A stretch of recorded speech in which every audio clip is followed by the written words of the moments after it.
Look at this watch. It costs more than the average person earns in 3 years. Look at this house, marble floors, a view of the city that people kill for, and a wine cellar that's never empty. My name is Arthur. I'm 92 years old, and I am exactly what every young man dreams of becoming. I am the winner. I am the top 1%. I am the man who made it. Musica para abruptamente. O som de champagne da lugar ao tic-tac seco de relógio de parede. O visual muda para ele sentado sozinho na ponta de uma mesa de 12 lugares. But let me tell you a secret that they don't show you in the business magazines. Tonight is my 92nd birthday. I have enough money to buy this whole street. But do you know how many people are sitting at this table with me? 0. Do you know how many times my phone has rung today with a voice saying, "Happy birthday, Dad"? 0. I am surrounded by the finest things on earth, and yet I am starving, not for food, but for the one thing I was too busy to buy when it was on sale. A relationship. If you're working 80 hours a week for a family you never see, thinking you're a hero, I need you to stop. Right now. Because I am your future, and trust me, you don't want to be me. I remember 1975. I was 41. I was a lion. I'd come home at 10 p.m., smelling of expensive cigars and ambition. My wife, Sarah, would be waiting with a cold dinner. She'd say, "Arthur, the kids missed you at the game." And I'd get angry. I'd say, "I'm out there fighting for them. I'm building an empire so they never have to struggle like I did." I truly believed I was a martyr. I thought every late night was a gift I was giving them. But here is the brutal truth. Children don't want an empire. They want a father. My son didn't need a trust fund. He needed me to show him how to throw a ball. My daughter didn't need a designer dress for her prom. She needed me to be the one telling her she looked beautiful. I was providing things to replace my presence. I bought them the best cars, the best vacations, and in doing so I taught them a very dangerous lesson. That money is a substitute for time. Now 50 years later they've learned that lesson too well. They send me expensive gift baskets for my birthday. They pay for the best private nurses to watch me decay. But they don't come. Why would they? I taught them that sending something is the same as being there. I'm just receiving the same cold currency I gave them for decades. Sunday is the hardest. When I was 50, Sunday was a day I hated because I couldn't wait to get back to the office. I felt alive when I was someone in a boardroom. I felt powerful when people jumped when I spoke. But when you're 92, you aren't the bosses anymore. You're just a fragile old man in a big house. I sit in my study and I look at my trophies. My Businessman of the Year awards.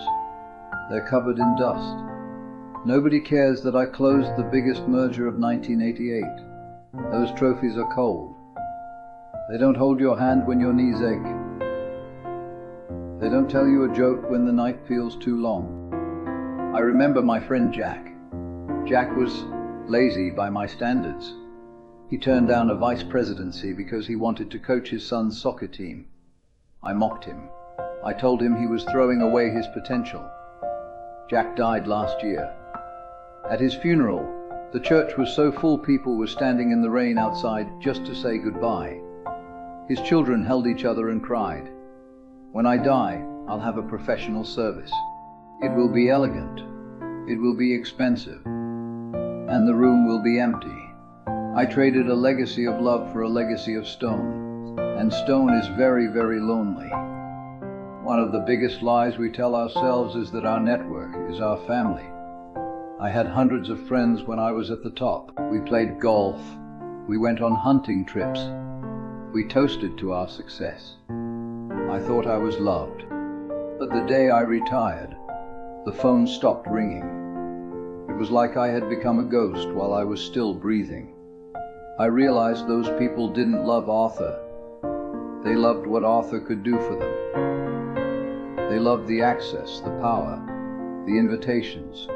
If your only friends are people you do business with, you are a very poor man. You are building a life on sand. I see men today in their 40s, obsessed with their personal brand, and their LinkedIn is going to sit by your hospital bed. Nobody you networked with is going to care about the stories you want to tell when your memory starts to fade. I traded the deep, quiet roots of family for the flashy, shallow leaves of status. And when the autumn of my life came, the leaves all blew away, leaving me standing bare in the cold. Then there's Sarah, my wife. She stayed with me for 52 years. She was a saint. She endured the late nights, the cancelled vacations, the just one more deal promises. I thought I was winning for her too, but I wasn't a partner. I was a tenant. I treated my home like a hotel where I'd occasionally sleep and eat. I didn't know her dreams. I didn't know what made her cry at night. I just gave her a credit card and told her to buy whatever she wanted. When she got sick 10 years ago, I finally tried to be there. I tried to sit by her bed, but there was a wall between us, a wall made of all the years I wasn't there. She looked at me with kindness, but she didn't know me. I was a stranger who paid the bills. She died holding the hand of a nurse she'd known for 6 months, because that nurse knew more about her daily life than I did in 50 years. That is a pain that no amount of gold can numb. I have the money to buy the best doctors in the world, but I couldn't buy 1 hour of true intimacy with the woman I shared a bed with for half a century. So why am I telling you this? Why is a 92-year-old man confessing his failures to a screen? Because you still have a choice.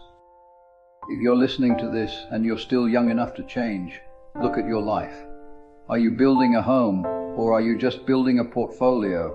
Are you investing in people, or are you just investing in things? Don't wait until you're 92 to realize that the successes you're chasing is a mirage. The only thing that matters in the end is how many people truly miss you when you're gone. The only true wealth is the sound of your children's laughter in your hallway, and the warmth of a hand that holds yours because they love you, not because you pay them. Go home, turn off the phone, hug your wife, play with your kids. The work will always be there tomorrow, but your life won't. Don't finish the race only to find out you were running in the wrong direction. I have a mahogany table for 12, and I'm eating my birthday cake alone. Don't be me. Change now, while you still have time.